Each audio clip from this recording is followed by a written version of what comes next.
Hi class. I just wanted to make a quick video because I know that assignment 2 can be overwhelming when you look at it and you think, oh my goodness, I've got to find standards for my state. I've got to create objectives that align with the standards.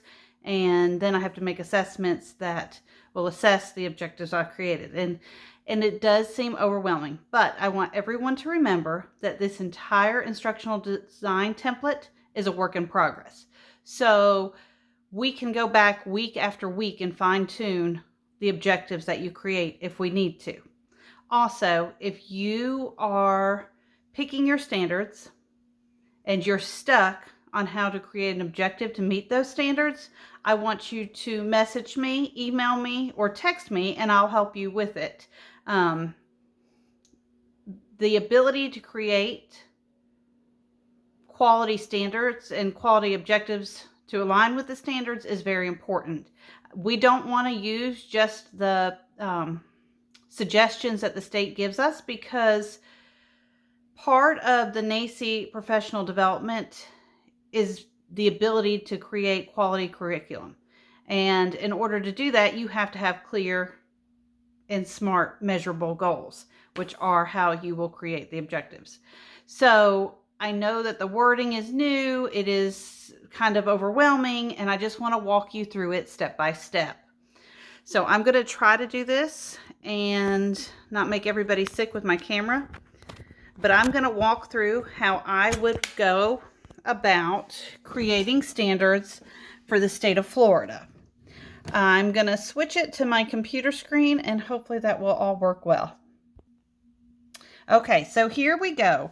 We have the instructional design template for topic 2. You can see at the top, assessments and standard alignments. The first box right here, you are going to put the age of the child. Well, the first two are from birth to pre-K. So I am going to choose one for 3-year-olds and maybe one for pre-K. Now, I'm going to go to the state of Florida's website and find one of their early learning standards. One of the things that I mentioned in the directions is we are going to work with these standards and objectives that you create for the rest of this class. So it's important to choose something that you enjoy, that you can really dig your teeth into and develop it even further. So if science is not your jam, then that's not what you want to pick. You want to pick something that you would enjoy. So I went to Google and I typed in Florida Early Childhood Learning Standards. Here are the domains that it gives me. I can pick my standards based on the domain. So for the first one, I'm going to choose something out of language and literacy. And then I'm going to pick the age. And I'm going to say 3 to 4, even though my template says 3. So it's fine. It's just fine. Now I have to choose listening and understanding, speaking, vocabulary, sentence and structures, conversations, emergent reading, and emergent writing. Well, let's start with emergent reading. I'm going to click on that. It gives me all these different standards. Shows motivation for and appreciates reading. Shows age-appropriate phonological awareness. Shows alphabetic and print knowledge. Demonstrates comprehension of books read aloud. Well, let's start with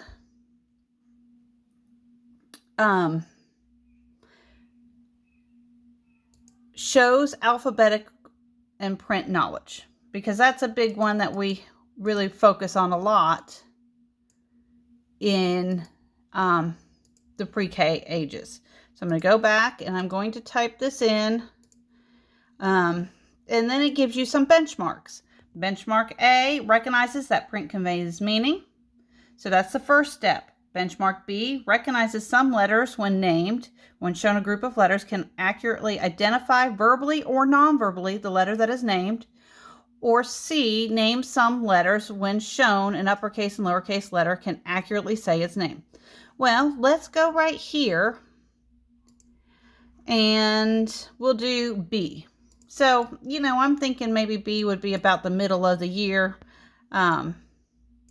after we know that they recognize that print conveys meaning. So I'm going to copy that also and put it into my standard. That is just breaking up the big standard into something smaller. Now I have to create an objective.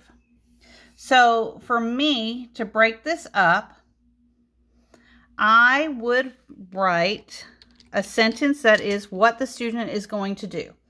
So I have a hard time trying to type this while I'm holding my phone with the other hand. So I'm going to tell you what I'm going to write, and then I'm going to pause it and type it and show it back to you. So to meet this objective, I have to break it up into, or to make an objective to meet this standard, I have to break it into smaller parts.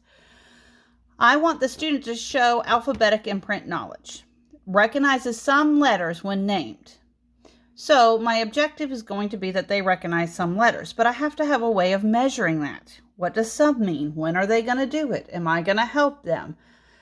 The clearer my objective is written, the more focused my lessons can be and my assessments to accurately measure their ability. So for this, I'm going to say the student will name or recognize 3 letters by the end of the second quarter with teacher support, period. Now, I didn't put a percentage because it's kind of going to be keep track of the letters they know. I might do this with a checklist. I will probably create my assessment as an observation, maybe create a game that we play, maybe like a letter memory with just maybe 5 letters. And so there would be 10 cards down. The assessment, when you type that out, you want it to be something that is developmentally appropriate. When the lesson talks about creating something that is an assessment that's developmentally appropriate and explaining how, it's not wanting to know how the standard or the objective is developmentally appropriate. We know that those are. We know that the state has created those to be developmentally appropriate. So the lesson is asking you to demonstrate your ability to identify why the assessment is developmentally appropriate, because we're always going to have to defend what we are doing and be able to explain to others how it's developmentally appropriate. So if I was making an assessment where we play a memory matching game with 5 letters and I'm looking for the students to identify 3 of them, it's developmentally appropriate because the children are able to use their background knowledge. I can offer support if they need it. I can focus on their individual needs. So if it's too easy for a child to just do 3, and I know that, then I'm going to make it harder by giving them 10 letters to play memory with. So it offers flexibility to meet the needs of the students.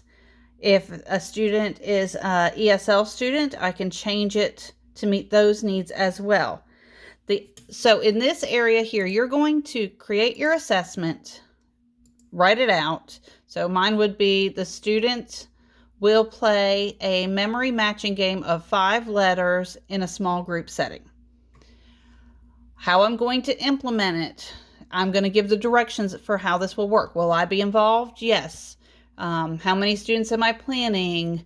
How will I keep track? So I'm going to detail how I will implement the assessment. And then I'm going to explain why it's developmentally appropriate, which is what I just did verbally for you guys. And that is what you need to do for this. I'm going to do the same thing for 1 in pre-K. So I can go back to that same website and I can look for 4 years to kindergarten, and I'm going to try one for math and see what, well, I said that. Mathematical thinking. I'm going to take away that. Okay, I'm sorry, I had to take that away.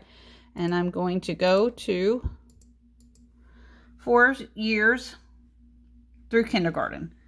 And my choices here are number sense, number and operations, pattern, geometry, spatial relations, math, or measurement and data. So if I want to do number sense, my standard is number sense. My thing to meet would be maybe number 3, demonstrates 1-to-1 correspondence when counting objects placed in a row, 1 to 15 and beyond. I want to just give everybody a little note that 1-to-1 correspondence is not the same thing as counting orally. Counting orally is just memorization. Yes, they're going to need to do that, but this takes it one step further. 1-to-1 correspondence means you have one object and you count 1. So I put my pencil down, that's 1. This would be 2. This would be 3. This would be 4. So it's matching the number with the number of objects. So that would be my standard. And then I have to break it down and create a objective to go with it. So I'm putting that in there, and I'll go back and put that. So my objective to go with it. So this is going from 1 to 15 and beyond. Then maybe our objective needs to be 1 to 5. Make it smaller. Once they get 1 to 5, then you can work on 6 to 10. Once they've gotten 6 to 10, then you create one for 11 to 15. So the objective, I try to describe it like a ladder. These are the steps that you take to get to the top. The top is the learning standard. This does not have to be accomplished until the end of the year. This is like the what you need to know to go on type thing. I mean, I know that that's not, we don't hold children back in pre-K or 3, but this is the goal for the end of the year. My assessment, again, I might make it a game. I may just observe while they're in the block center and they're playing and they're lining up blocks. Maybe I ask them, can you count how many blocks are in that row? For kindergarten through grade 3, you're going to choose 2 standards that go along with that grade level. So that usually is not in the early learning standards. You have to go to, I did Florida elementary standards, and it brought me to the Florida Department of Education. From there, you can see the different areas. And I'll tell y'all how old I am, because when I started teaching, there were not web pages. You were given books of standards for each subject, and you had to use the books each week to design your lesson plan. So having them online works really, really well for me. It's a lot faster because you can search for things quite easily and you don't have to juggle books. So maybe I want to choose a kindergarten standard in math. And I choose math. And let me see if I can find. All right, here we go. We have best standards for math. And it's going to bring me to a PDF. And this goes through several different grades. So I have to find my grade. And I said I wanted to do kindergarten. I'm not sure. Okay, these are like the standards you would use through all the grades because it's thinking and reasoning. So this isn't exactly, let me see if this, right here it shows me an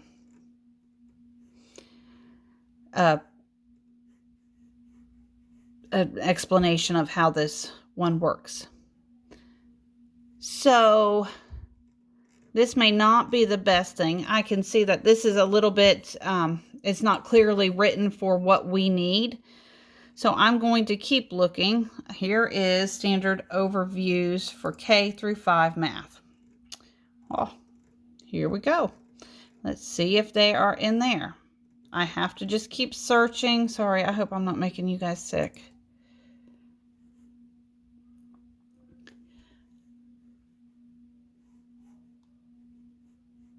These are just examples. That's not helping us much. All right, let me pause and let me look for it, and then I'll show you where I found it once I find it clearly. Okay, so I had to go back into Google and search for Florida Math Standards Kindergarten. And when I did that, I was able to find this PDF that makes it a whole lot easier than what I was looking at before. Here, there are different domains in math, and then there's clusters. So the first one for math kindergarten is count to 100s by 1s and 10s. So that could be my standard. And I'll put that in there for you to see. So my objective, I got to break it down. My kids are not going to be able to come into the classroom and count to 100s by 1s and 10s. Even though this is rote memorization, it is still important because it's a basis for many other skills. How I may want to break this down into an objective is I could write, the student will count to 25 with teacher support by the end of the first grading period. I will tell you from personal experience, getting them to 50 is it takes a little bit longer than from 50 to 100, because by the time they fully understand 1 through 50, then they can pick up the pattern for 51 through 100. Anyway, so I would create my objective to say the student will count to 25 with teacher support by the end of the first quarter or marking period. And teacher support would just mean if they get to 16 and they skip 17 and they say 16, 18, I'll say, oops, 17, and start them back up. Or if they just get stuck, if they get to 19 and can't remember, I'll give them a verbal reminder. How am I going to assess this? Really, the only way to assess counting would be to listen to them. So it could be one-on-one with a checklist. It could be maybe during calendar time, just paying attention to who's counting, or maybe having a leader during that time. You want to discuss your assessment, what it is, how you're going to implement it, why it's developmentally appropriate. And that is what you're going to do for all 4 of those. I know that's overwhelming, but like I said, remember, this is a work in progress. It will probably take me almost the entire week to give you these papers back, because I will go through and I'll look up every state that you're writing from, look up the standards, and see if I can give you any comments that will help you improve upon it. Because then when we move on to next week into instructional design topic 3, you're going to choose one of the first standards out of the first section and one out of the second section, and we're going to develop those through the rest of the unit. So, like I said, we'll just you're not going to recreate the wheel in week 3. We're just going to keep making it even better, or work all the way through the learning cycle. So I know that was long. I appreciate anybody that stayed and listened to the whole thing. I hope that verbally hearing the directions helps some. If you have any questions, please be sure to private message me or email me or text me. You can call me as well. A lot of times I don't hear my phone ringing just because I'm terrible about turning the volume on, so there's a little truth bomb for you. But I hope all of you have a wonderful day. I hope that this has helped some, and I look forward to reading your standards and objectives.